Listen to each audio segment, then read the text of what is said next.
Well, tonight on DC News Now at 5, Lafayette Park evacuated. We're live with the latest on what caused the Secret Service to step in and take action. Also tonight, swimming in the Potomac, a live report on the battle underway to lift the ban. And saving the Beagles, how one local business is stepping up during a massive rescue effort. And thank you for joining us for DC News Now at 5. I'm Mark Hall. The holiday weekend is certainly underway. Meteorologist Damon Madsen joins us. And Damon, what can we expect?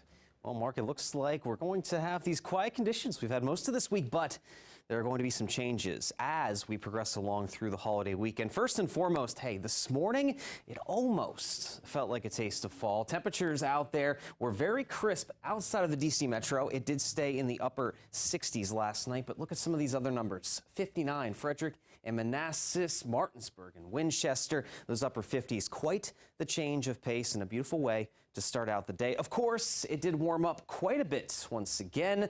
Nothing that we can't handle, but middle to upper 80s is what we're seeing out there now as we progress along into the evening and steadily cool off at least just a little bit. But here's the catch. We are watching the high pressure center that kept us very clear and comfortable these last few days. It's moving off to the north and east. In its place, we're starting to bring back a southerly wind. We're going to see that humidity level jump over the next couple of days, and we're seeing some cloud cover also moving back into the picture as we go toward your holiday weekend. So what exactly is that going to spell? Well, it means we're going to have some more active weather by the time we hit Labor Day. For this evening, your plans on this Friday night don't look to be interrupted. We're just going to have a partly cloudy sky. Those temperatures staying pretty mild. We're going to stay in the 70s as we head off toward midnight tonight. And then to kick off your Labor Day weekend, tomorrow is going to be the pick of the weekend. We're still going to have those upper 80s, still going to be feeling plenty muggy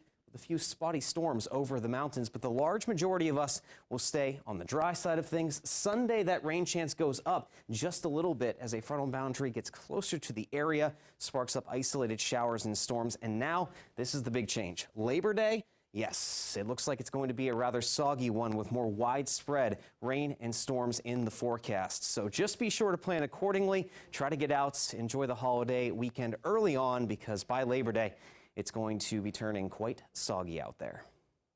All right, Damon, thank you. We begin tonight with breaking news. Lafayette Park, right across from the White House, evacuated. Let's get right over to DC News Now's Dave Laval, who's there when the evacuation unfolded. Dave, what can you tell us?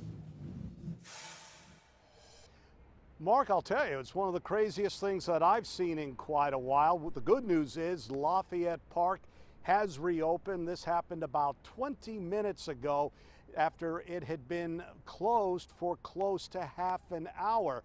What we can tell you, I was working on another story at the time and then noticed that crowd was making its way out of the park. I'm like, what's going on? And then I heard Secret Service police say, everyone out of the park, you gotta go now, gotta go now. Everyone was sent to 8th Street, and that's where Secret Service police closed off the park all the way from Jackson Place, where I'm standing now, all the way over to the, I believe it's the east side of the park, over on 15th Avenue. All we heard from a Secret Service police officer is that there was some sort of public safety issue which forced the closure of the square and that area of Pennsylvania, or the area right in front of the White House. You had about several hundred people who had gathered to go up to the White House, several people, including myself, sitting in the park, reading, relaxing, taking care of some work when we were forced to leave.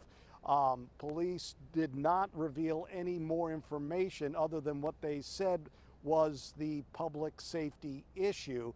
But again, after 30 minutes, Secret Service reopened the park, so everyone is back in here right now. Everything is pretty much back to normal. The big thing we still don't know that we're working to get for you is why the park was closed in the first place. Live in Lafayette Park, Dave Laval, DC News Now. Dave, thank you. Well, this weekend, a lot of people are enjoying the long Labor Day weekend out on the water. But in D.C., not in the water, at least the Potomac River. That is because a swimming ban is in place. A push to remove that ban got some extra attention this week. DC News Now's Daniel Hamburg live in Georgetown by the river to explain why. Good afternoon, Daniel. Well, Mark, that extra attention because a famous singer said that she took a dip in the Potomac, going viral online, prompting a lot of responses from both sides of this, people wondering whether the river is really clean. I was lying in the Potomac River. That ew you just heard is the reaction from a lot of people at the notion of singer Lorde swimming in the Potomac River Monday. But it wasn't always that way. Growing up as a kid, used to swim in the Potomac, water ski. Rick Santiago eventually stopped going in, though. After a while, you just stop going in there and you start hearing things, the water's dirty. I wouldn't eat any fish out of it. The water was so filthy in 1971, swimming was banned in D.C. I'm 20 years in D.C. I never see anybody swimming. The Potomac Riverkeeper Network says the water is clean. More than 75% of the time, the E. coli levels meet public health standards. So it's safe to swim in the Potomac from a water quality standpoint. Potomac Riverkeeper Network President Nancy Stoner wants the ban lifted. It's outdated, it's archaic, it doesn't reflect even the current use of the river, where people are in it all the time getting exposed to the water. There are some areas you want to avoid at certain times, like the Georgetown waterfront, impacted by raw sewage discharges. That means that after it rains, you have raw sewage going in the water. So if it's rained here within 24 to 48 hours, I wouldn't swim in here. The hope is to have several areas open for swimming after a water quality and hazard study is done. Once that study is done, we would like to have people get that information and actually create beaches that are monitored daily, that have lifeguards, that have swimming access. Now, if you want to find out how clean the water is, you can actually download an app called Swim Guide. The Riverkeeper Network submits weekly reports to that app. They have about 20 sites throughout the D.C. region. Now, even in the app, however, it does say, regardless of the status of the water, it is still illegal to swim in the Potomac River in D.C. We're live in Georgetown. Daniel Hamburg, D.C. News Now. Daniel, thank you. Now, if you're hitting the road for Labor Day weekend, you may encounter traffic. AAA expects pre-pandemic travel levels. On the upside, gas prices are coming down, and as DC News Now's consumer reporter Ben Dennis tells us, there are several ways to cut costs at the pump. Hey there, Mark. We spent the day looking at how consumers can save on gas. Even more good news on top of gradually falling prices. Just today, I myself earned 40 cents cash back on every gallon to fill my car. Gas is down 5 cents nationwide, but still more expensive than Labor Day last year, according to AAA. With gas hovering near $4 a gallon unleaded, drivers can take advantage of apps like Upside and Gas Buddy and rewards cards with gas stations like Shell and BP. And today I got roughly $3.60 cash back on a future fill up from Upside. But before buying, drivers can search for the cheapest options at local gas stations. Outlets that do this include Gas Guru, Waze, Fuelio, and AAA. They gave us an outlook on the travel rush this weekend.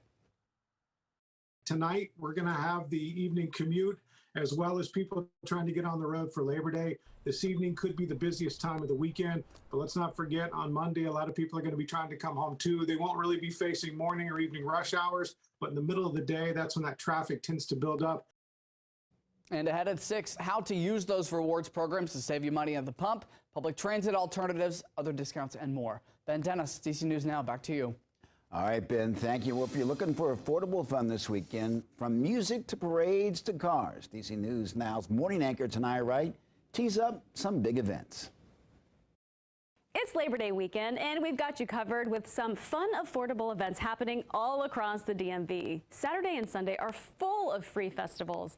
The DC Jazz Fest is back for its 18th year. You can get a free pass for a full day of music on the Wharf. This goes from 2 until 10.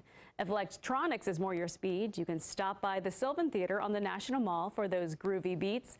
The Capitol House Music Festival starts at 11 and it goes until 9. Tickets are free or with a suggested donation towards an arts nonprofit. There's a few ways to celebrate on Labor Day, Monday.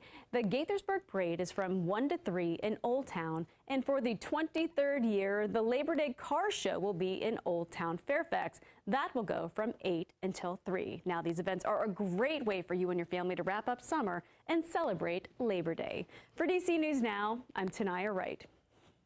Well, several hikers were rescued this morning on the Overlook Cliff Trail on Maryland Heights. According to park rangers, around 9:30 last night, Harpers Ferry rangers, along with emergency services from Washington and Frederick County, were called into the trail. Rangers found the lost hikers this morning. Medically, they all checked out fine. Rangers are reminding people that hiking is not permitted after sunset. Folks are not supposed to be hiking after dark. That our park trails close at sunset. So we encourage our visitors to plan ahead, check our park website, make sure that they know the hours, because it is inherently unsafe to be out there after dark. Certainly good news that they're all okay. Maryland launches a pre-registration system for the monkeypox vaccine. Eligible people who sign up online will get an email invitation to schedule an appointment. Now, they must be in close contact of a person with monkeypox or have had a potential exposure to the virus in the last 2 weeks. Health officials are encouraging residents to sign up even if they don't meet the eligibility requirements. Maryland has received over 14,000 doses of the monkeypox vaccine. Well, how about a COVID-19 booster with that flu shot? D.C. Mayor Muriel Bowser is encouraging everyone to double up and get both vaccines. Well, starting next Wednesday, flu shots and COVID-19 boosters will be available at any of the city's COVID centers across 8 wards. Flu shots are recommended for anyone 6 months and older. D.C. Health is urging people staying up to date with vaccines, saying that it's the best protection this fall and winter.